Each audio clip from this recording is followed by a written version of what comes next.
Zo'n 1903 wordt de freule in Wommels houden. Alleen maar dank aan deze vrouw, Clara Jacoba Freule de Vos van Steenwijk. Zij vond dat er een keertspartij in het dorp komen moest en zagen ze het al eer begonnen. Voor het bestuur van de keertsvereniging Wommels begint de dag traditioneel al om 8 uur in café Het Rede Hinder.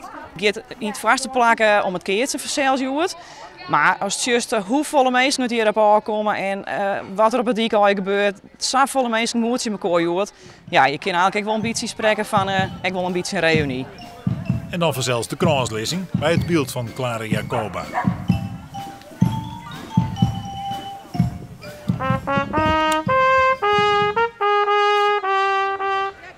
Goedemorgen, mensen.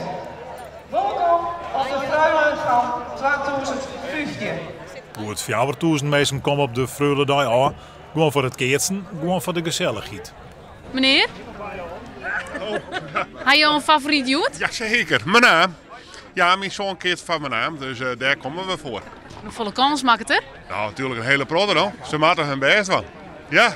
Nee, ik kom altijd lekker voor de gezelligheid, lekker bij het keertje zijn, lekker een beetje van het wagen niet. Dus ja, nee, net echt favoriet. Maar ja, maak spelen wel lekker oude roene snijden. Dus ja, dat denk ik wel van, nou, dat had wel spannend, vind ik wel mooi. Ja, zeker. Een tante zei ze dacht mij, van Jeltsmkoim. Leo van der Werf.